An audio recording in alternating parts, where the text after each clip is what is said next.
the skies of 1943 were a freezing, unforgiving frontier. You were an airman flying a B-17 over Germany at 30,000 feet, where the air temperature plummeted to -60 degrees Fahrenheit. Your mission might last 10 grueling hours, and the only thing standing between your body and instant, crippling hypothermia was the fabric of your flight suit. But the clothing of the era was a deadly liability. Clumsy buttons, hooks, and drawstrings sealed the jackets and gear, creating unavoidable gaps. These gaps were lethal flaws, allowing pressurized air to escape and icy wind to penetrate, risking instantaneous frostbite or high-altitude hypoxia that could kill a crew member before the enemy even fired a shot. The fate of thousands of Allied airmen, the outcome of crucial bombing runs and aerial battles, hinged on a single, mundane piece of technology you take for granted today: the zipper. Before the war, the zipper was a novelty, a convenient closure for boots or purses. During the war, it ascended to the rank of life-saving code. It wasn't just about convenience. It was about hermetic sealing, rapid thermal regulation, and speed of evacuation. This simple invention allowed manufacturers to create the perfectly sealed G-suit, the impenetrable high-altitude flying uniform, and provided the fraction of a second needed for a pilot to tear free of a burning cockpit.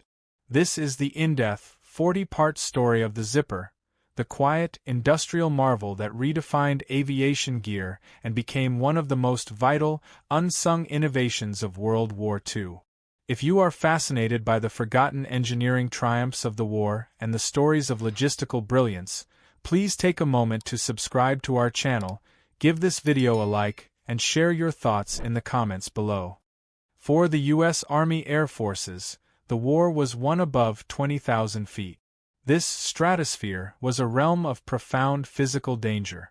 The air was thin, offering no lift, and the cold was absolute. Crew members operating exposed turrets or navigating from unheated plexiglass noses faced temperatures routinely dropping to -40 or 50 degrees Fahrenheit. Early flight gear, often wool and leather closed with buttons, was ineffective. The chilling wind whipping through a buttonhole could instantly induce numbness, severely degrading the crew's ability to operate guns or perform critical tasks like navigation. This wasn't combat loss. This was logistical failure due to exposure. The standard closure method of the time, buttons, snaps, or wooden toggles, was entirely inadequate for the demands of aerial warfare. These closures created an interrupted seam, a series of small, vulnerable openings that made complete thermal insulation impossible. Moreover, in an emergency, these closures were slow to manipulate, especially when hands were encased in bulky, freezing gloves. If a garment was soaked by spilled water or hydraulic fluid, those snaps often froze solid, locking the pilot into the potentially fatal gear. The reliance on these primitive methods was crippling the combat readiness of entire flight crews. The single most critical life or death scenario for a pilot was bailing out of a damaged or burning aircraft. Every second mattered. Getting out of the harness, grabbing the parachute, and tearing off thick, restrictive flight clothing had to be done in a near-instantaneous reflex. The delay caused by fumbling with even a dozen buttons or toggles on a heavy flight suit could mean the difference between clearing the aircraft and being trapped in the flames. The Air Forces desperately sought a quick-release system that could shed layers in a single, desperate pull. The zipper wasn't a wartime invention. Its basic concept dated back to the 1890s, originally known as the clasp locker and primarily used on footwear. It evolved from a cumbersome hook-and-eye mechanism into the smooth, interlocking tooth design perfected by Swedish-American engineer Gideon Sundback in the early 1910s. For decades, however, the zipper remained a novelty, mostly used on rubber boots and small leather goods. It was considered too fragile and complex for the rigors of heavy industry, let alone military gear. The air war forced the military to see the zipper not as a convenience, but as an engineering solution. The critical shift was realizing that the zipper, when properly manufactured and installed, created a continuous, unbroken barrier. This solid, linear seam was exactly what was needed for effective thermal and pressure sealing. The need was so profound that specialized zipper manufacturers, most notably Talon Incorporated in the U.S., were commissioned to adapt and supersize their civilian product for use in heavy-duty military textiles, marking the beginning of the zipper's ascent to a war-critical technology. The transition to zipper technology profoundly altered the design of military jacket. The earlier A2 leather jacket, though iconic, still relied heavily on buttons and snaps for its main closure. Its successor, the B10 cloth jacket and the heavy B3 sheepskin bomber jacket, fully embraced the zipper. The central, heavy-duty metal zipper provided a fast, consistent seal along the torso, trapping the crucial insulating layer of air and sheepskin fleece inside. This was the first major step in securing the pilot's core temperature, transforming the jacket from mere outerwear into a sophisticated piece of personal climate control gear. One of the most innovative and zipper-dependent inventions of the war was the anti-G suit. These suits used inflatable bladders to compress a pilot's lower body, preventing blood from rushing away from the brain during high-G maneuvers, sharp turns, or dives. The G-suit had to be incredibly rigid yet flexible and, most importantly, had to be applied and removed rapidly. The only viable method to achieve the precise, high-tension closure required to contain the air bladders was a long, heavy-duty zipper running the length of the legs and sometimes the torso. The zipper thus became the literal and figurative backbone of the technology designed to defeat gravity. For maritime patrol crews, like those flying over the icy North Atlantic, the threat wasn't just cold, but the possibility of a ditching in freezing water. Standard zippers failed immediately in this environment, allowing water to flood the survival gear. This led to the development of specialized, watertight and pressure-sealed zippers. These designs featured rubber or plastic coatings over the teeth and complex end boxes to create a hermetic seal. These specialized zippers became essential for inflatable life vests, Mae Wests, and immersion suits, turning the closure into a miniature, flexible, and fully functional bulkhead against the ocean. The flight gear industry quickly standardized around high-quality materials to maximize the zipper's effectiveness. The zipper demanded durable, stable materials, leading to the prevalence of heavy horsehide or goatskin leather for outer flight suits and jacket. Leather provided the structural rigidity necessary to hold the zipper teeth straight under tension, ensuring smooth operation and preventing the deadly snag or burst failure. The zipper elevated the quality standards of all surrounding materials, ensuring a holistic system of insulation and protection. Despite its brilliance, the zipper had a critical point of failure: the snag. If fabric or thread became jammed between the teeth, the closure was instantly compromised, sometimes rendering the zipper useless. This was particularly dangerous in combat conditions where time was paramount. To mitigate this, military specifications dictated the use of oversized, heavy-gauge zippers with extra-large pulls, and mandated strict garage systems, fabric covers at the top and bottom of the zipper track, to prevent unintentional opening or jamming. The zipper's success depended not just on the teeth, but on zero tolerance for friction or obstruction. Prior to the war, zipper production was relatively modest, catering primarily to the fashion and leisure industries. The sudden demand from the military for millions of heavy-gauge, highly reliable, and precisely engineered closures created an instant industrial bottleneck. Companies like Talon Incorporated and Conmar were forced to massively retool their factories and adopt 24-hour schedules. The challenge wasn't just increasing volume, it was maintaining the microscopic precision required for the teeth to interlock perfectly under extreme conditions, a technical demand far exceeding that of civilian closures. The most durable and reliable zippers required brass, an alloy of copper and zinc, for the teeth and sliders. However, brass was simultaneously a critical material for shell casings, fuses, and electrical components. The military's need for brass zippers collided directly with the munitions priority. This scarcity forced manufacturers to explore alternatives, leading to the development of early, less reliable steel and aluminum zippers. The resulting trade-off between the durability of brass and the necessity of conserving strategic metals became a major point of contention for quartermasters and engineers. Recognizing that a failed zipper could lead to the loss of a multi-million-dollar aircraft and its crew, the U.S. government elevated the production of high-quality brass zippers to a war-critical priority. This meant allocating specific quotas of brass and copper directly to zipper manufacturers, classifying them similarly to factories producing optics or precision instruments.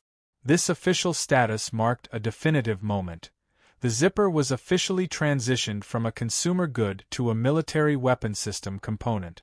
To eliminate confusion and ensure rapid operation under stress, the military enforced strict standardization on the zipper pull or slider. All critical flight gear featured large, often T-shaped or ring-shaped pulls. These oversized tabs were essential because they could be easily located and gripped by pilots wearing thick, cumbersome flight gloves, which severely limited dexterity. The standardized design ensured that no matter which jacket or pocket an airman reached for, the quick-release mechanism would feel familiar and operate identically, eliminating fatal hesitation. While some zippers, like those on the B-3 jacket, were visibly prominent, many others were designed for concealment and aerodynamic.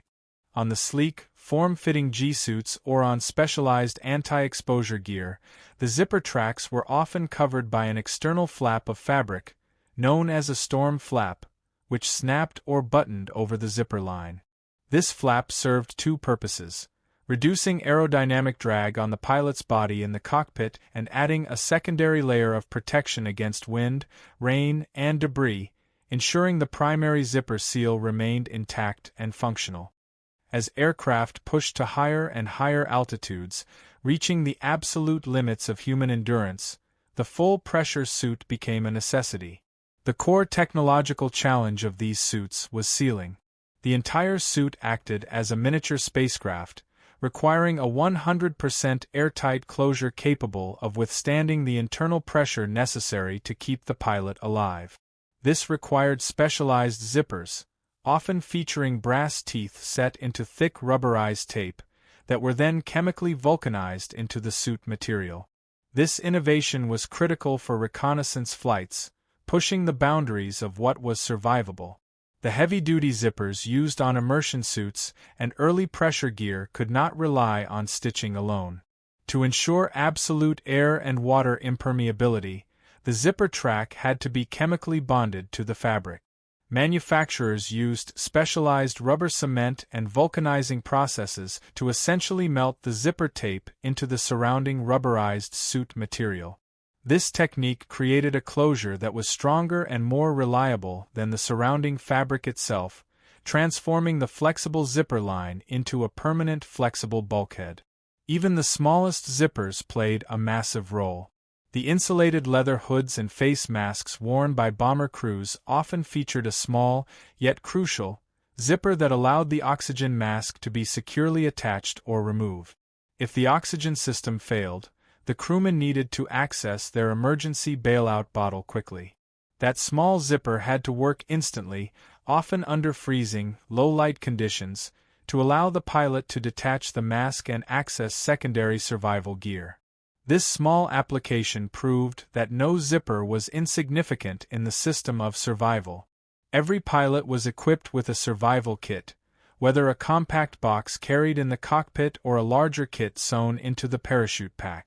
These kits, containing flares, medical supplies, and rations, had to be protected from the elements but accessible immediately upon landing or ditching.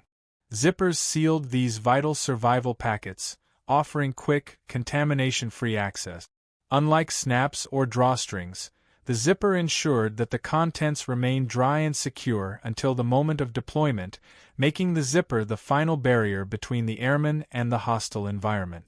In the most extreme emergency, ditching in the frigid North Atlantic, the heavy flight suit that saved the pilot from freezing air became a deadly weight in the water. For certain specialized gear, The zipper was actually designed with a low point of ultimate failure. While designed to be strong under normal use, some zippers on the ankles and wrists could be intentionally blown out by the pilot in an emergency, allowing the heavy, waterlogged outer layers to be shed in a desperate, final move to stay afloat. This paradoxical design feature, strength for protection, weakness for ultimate escape, highlighted the zipper's dual role in combat survival. In the United States, one company dominated the field of zipper technology and production: Talon Incorporated, formerly the Hookless Fastener Company. Talon was instrumental because it possessed the industrial capacity and the technical expertise to meet the military's demanding specifications for durability and speed. Their factories in Pennsylvania became command centers for this unseen war effort. Talon's ability to transition from making closures for corsets and shoes to producing heavy, specialized zippers for flight gear was a microcosm of American industrial transformation during the war. The logistical complexity of supplying the combined Allied forces, USAF, RAF, and others, required absolute standardization. While U.S. companies like Talon supplied the bulk of the zippers, British firms also produced components. Crucially, the military ensured that all zippers, regardless of the manufacturer or the country of origin, adhered to a common set of specifications regarding tooth gauge, pull size, and tensile strength. This standardization ensured that if a pilot received a replacement jacket in North Africa or the UK, the zipper would function identically, guaranteeing reliability across multiple theaters of war. As the war progressed, the use of brass for zippers became increasingly strained, forcing manufacturers to experiment with other alloys. This led to a brief but problematic use of zippers containing materials like nickel and chromium. While these metals offered good strength, they were less resistant to corrosion, particularly in the salty, humid conditions of the Pacific and North African theaters. The constant threat of a zipper seizing up due to rust necessitated rigorous maintenance and introduced a new level of complexity to supply chain management and field logistics. Beyond the main closure, the zipper revolutionized the utility of the flight uniform by securing vital pockets. Pockets on previous uniforms, often sealed with simple flaps, would often spill their contents during violent maneuvers or inverted flight. By installing robust zippers on thigh pockets, sleeve pockets, and internal map compartments, the Air Force ensured that essential maps, tools, and flares remained secured until needed. This small detail dramatically improved combat organization and efficiency, making critical items reliably accessible under extreme duress. The classic World War II bomber jacket, like the B-15 or B-17, precursors to the modern MA-1, established a new design standard centered on the zipper, the zippered sleeve pocket. This small pocket, often secured with a sturdy metal zipper, became the designated location for cigarettes, small tools, or, most critically, small first aid kit. Placing essential, frequently used items on the sleeve, easily accessible even while seated and harnessed in the tight confines of a cockpit, was a direct consequence of the zipper's proven reliability and speed of access. The military understood that under panic and stress, complex actions are impossible.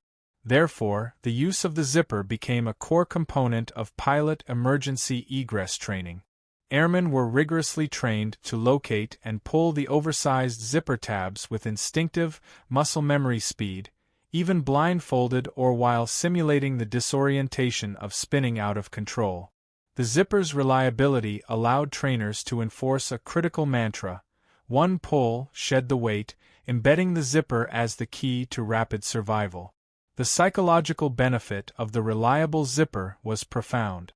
Flying a multi-hour mission in sub-zero temperatures placed immense physical and mental strain on crews. Knowing that the main closure of their flight suit provided a near-perfect, continuous thermal seal offered a critical level of confidence. This confidence translated directly into better focus and reduced fatigue. The zipper was not just a tool for survival, it was a psychological reassurance that the gear would not fail due to a simple mechanical flaw. While the military prioritized function, the public noticed the style. The heavy-duty zippers seen on returning servicemen's leather jackets and duffel bags instantly became associated with durability, reliability, and heroism. This wartime association completely erased the zipper's earlier image as a fragile novelty. Manufacturers, including Talon, realized that the military contract had provided the greatest possible marketing and quality endorsement, setting the stage for the post-war civilian boom. Immediately after the war, the technologies and standards perfected for military aviation quickly filtered down to civilian wear. The demand for durable, metal zippers exploded. Consumers no longer wanted the cheap, novelty fasteners of the 1930s. They wanted the war-spec quality that could withstand rugged use. The zipper quickly became standard on denim jeans, leather motorcycle jackets, and sports gear, initiating a revolution in clothing design that eliminated traditional buttons and snaps in countless applications. The lessons learned about hermetic sealing and pressure integrity did not fade in 1945. They became the foundation for Cold War aviation. As jet aircraft flew higher and faster, the need for fully sealed, pressurized flight suits became even more acute. Zipper manufacturers continued to evolve the technology, developing lighter materials and more complex, fully submersible-grade zippers essential for ejector seat gear and high-altitude spy planes, ensuring the zipper's role as a vital military component continued for decades. To meet the demands of military aviation, where failure was fatal, zippers were subjected to incredibly strict testing standards. The core test was the durability cycle. Manufacturers were required to guarantee that a zipper could be opened and closed tens of thousands of times without a single misfeed or breakage. These massive, automated testing machines ran continuously, simulating years of field use in a matter of hours, ensuring that the components could withstand the constant wear and tear of a pilot entering and exiting the confined space of a cockpit multiple times daily. The zippers on G-suits and heavy immersion gear faced enormous lateral stress, shear strength, when the suits were pressurized or when a pilot performed intense maneuvers. A traditional civilian zipper would simply burst open. Military specification zippers were designed with deeply interlocking, reinforced teeth and thick cloth tape to resist this lateral tension. The technical specification required the zipper to withstand hundreds of pounds of pull force per inch, ensuring that the hermetic seal would not be compromised by the internal forces of the suit or the external forces of acceleration. The ongoing material shortages eventually forced an innovation that would define the modern zipper: the shift to nylon and plastic coils.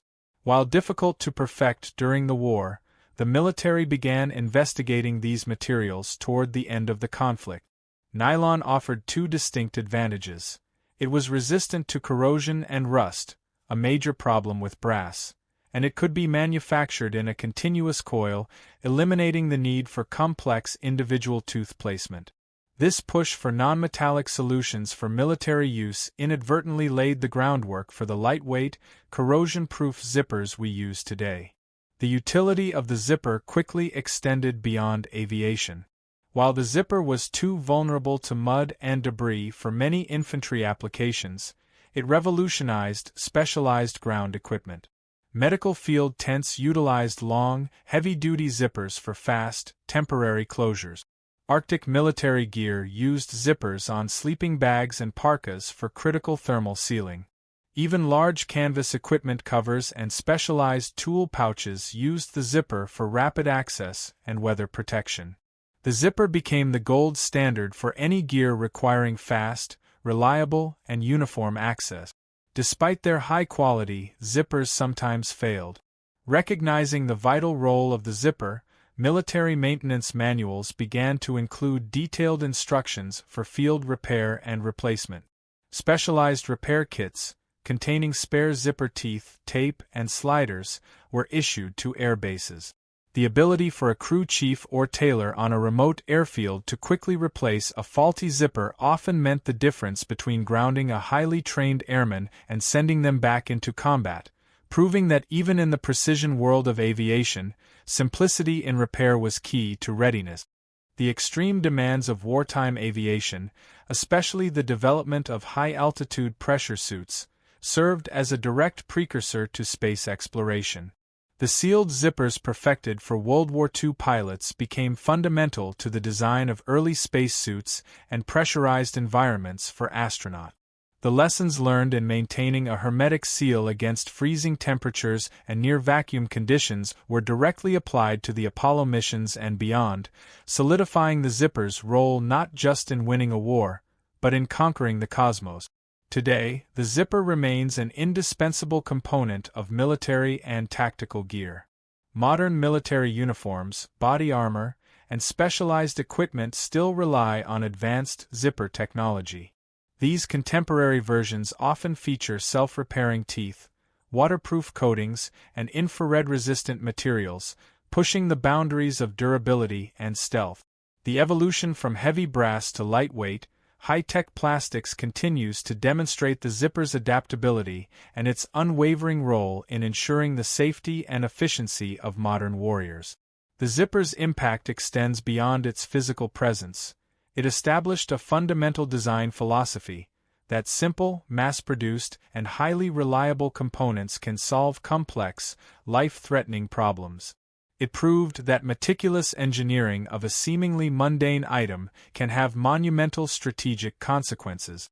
This principle of design simplicity for extreme reliability continues to inspire innovations in everything from medical devices to emergency services equipment, solidifying the zipper's legacy as a testament to intelligent, functional design. Unlike the roar of a P-51 or the thunder of a bombing raid, the zipper operates in silence, often unnoticed. Yet, its story is a powerful reminder that not all wartime innovations are grand and visible.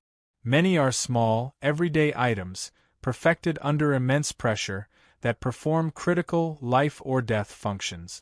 The zipper is a prime example of an unsung hero, a seemingly ordinary invention that, through its unwavering reliability and strategic deployment, had an outsized impact on the outcome of the war.